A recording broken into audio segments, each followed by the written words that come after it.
Hello everyone, welcome to Fallout Equestria, Part 2. Gotcha.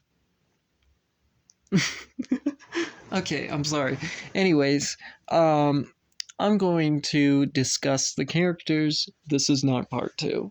Part 2 will be released after this. And then you can yell at me later. But for now, I just want to discuss the characters. I'm not going to say their backstory. I'm just going to give a tiny bio, but not like too much that's informational for the story. Like, that spoils the story-wise thing, but like kind of give you a little bit of information on the characters and what you're going to possibly expect from them later. So, let's get into it. And if you haven't already, um, hit the like and subscribe. Well, don't like if you haven't seen the full video yet, but subscribe only if you want to, because if you don't like my content, then don't subscribe. Well, you don't have to subscribe even if you do like my content. Sometimes I'm like that too, where I don't subscribe to people, but I still watch their stuff. And then I've subscribed later. But anyways, let's just get into the video. I'll start off with the first character, which is Diana Dopehead. Yeah, I know. That's her actual name. Now, in my other stories, which aren't going to be released for a little bit, she's just a normal pony who, for some reason, has horns and wings. This story will also later on show how she gets her wings in that universe, but she's the main character. The first video was already released, so I'm allowed to say this. She came out of her vault, well, before she came out of her vault, not her vault, her stable. Sorry, been playing a lot of Fallout, so I could write these stories. In her stable, she was in a cryogenic pod for study. Like, you know, how the Fallout universe is. They were studying on her and doing experiments in the back, and nobody knew about it. So, eventually, her stable died. That'll be brought up later in the book, so I won't say how they died just yet. And when she wakes up, every pony she sees is dead, including her friends who were in that stable, who came with her into that stable. So they're all dead. And when she gets out, she realizes that the world has changed. She's very good at shooting, and she's not the type to miss. She's good for the job later on in the book, but you'll read that in. But let's move on to the next character, who is very important. The next character's name is Charlotte. Now, Charlotte works for the NPR standing for New Pegasus Republic, and she's a commander. Now, there is going to be a story to how she becomes a commander and why she's all mad and stuff, but for now, let's get to the actual story.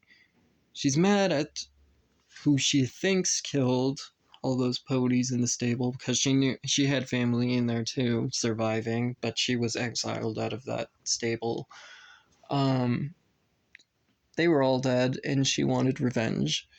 And she assumed that the pony who came out years later was responsible. So she sends out a report note saying that you should look out for this pony who came out of this stable because they are very evil. And it isn't really in the book, but that's essentially what happens. Her character is kind of a mean character, and later on in the book you could see how aggressive of a character she is and how commanding she is.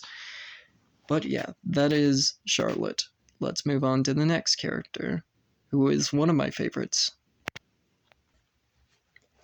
The next character is called Sucker Punch, or at least that's her name for now. She is called this from Diana. You'll also hear that later on in the book. That's the only thing I'm going to spoil, is just how she got that name. She got it from Diana. And she is a bat pony. In this story, bat ponies live in the Everfree Forest alongside, like, half of it being owned by the bat ponies and half of it being owned by the zebras. I'm pretty sure that isn't really too explained in the book, but yeah, they're separated. And she is captured by a zebra. And she's one of my favorites because she is a heartwarming character. She shows sympathy the most towards more characters.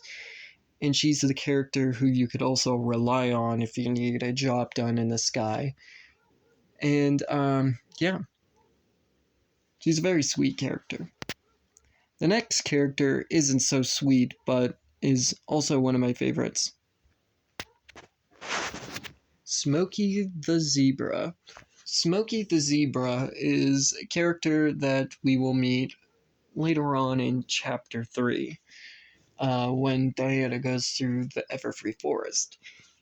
Now, at first I was going to write her to be a bounty hunter, but the next character that I'm going to show you became that bounty hunter, and I kind of scrapped her as being a bounty hunter. And she's kind of a zebra anyways, and the ponies wouldn't really treat her right anyway, because let's face it, they would live in that type of world where racism, I guess, maybe creaturism, maybe that's what we would call it, creaturism.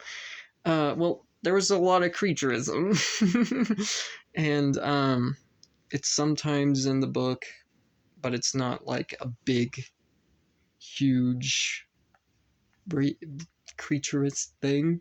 It's just a part of the book to make it feel more like Fallout, but it's not heavy on it. Anyways, let's move on to the next character, who is created by my best friend. Here is Max. Maximus is a cyborg. In this drawing that you currently see, this is early concept art, so you guys can see it. It's kind of hard to just, try to make an android onto Ash's Town, unless you made like a Sweetie Bot type of thing and just made it look like yourself. But Max is a cyborg, and he is a bounty hunter who later plays part in trying to capture Diana's bounty. The next character is a Deathclaw. Yes, a Deathclaw.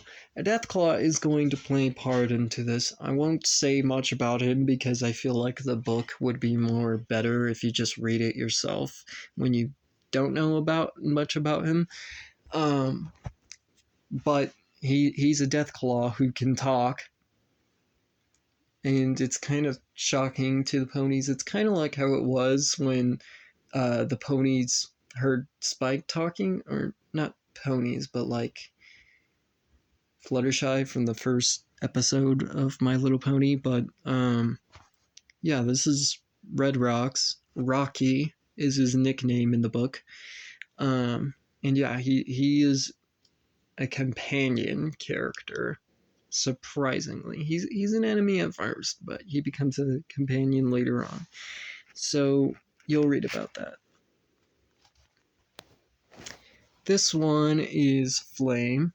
She's the local reporter for a town, or not a town, a city called Dodge City. In the original books, it's called something else, but I decided to, make the books a little bit canon into my books.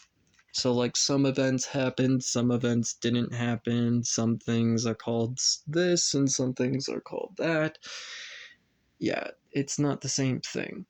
But she's a reporter for a place called Dodge City, which is in the Mojave Desert. Just right next to Appaloosa. She's a reporter who eventually does get captured, but I won't say much after that because Well, I won't say anything at all after that because it's very, very good if you just read it. Well, you guys won't be reading it for a fat minute. I still need to publish the book, but for now I'm just going to post it on YouTube. But yeah, that's her story. Last but not least, we have the most important character in here. um, Her name is Lady Cobra. Fun fact, she is actually my original OC, sorta. At least not this version. But yeah. She plays a big important role in it. Alright guys, you've made it to the end of the video. But I hope you enjoyed those little bios so you kind of understand the characters you're going to meet through here. Those aren't all of the characters, but those are like the main characters you're going to see in here until book 2 is released. Once book 2 is released, there will be more characters who will come into play. There's a hidden character who isn't going to be explained for now, but because she is at the end of the book, she's literally exactly at the end of the book. But you'll find out who that character is, and then eventually, of course, I'll start reading book 2 on YouTube. Maybe immediately after book 1 is done, or maybe a month, but I might do a poll. So I hope you guys enjoyed the video, and I hope that also excites you for part 2 of the book reading. So, yeah, I hope you guys enjoyed. I don't know why I said that twice, but good day.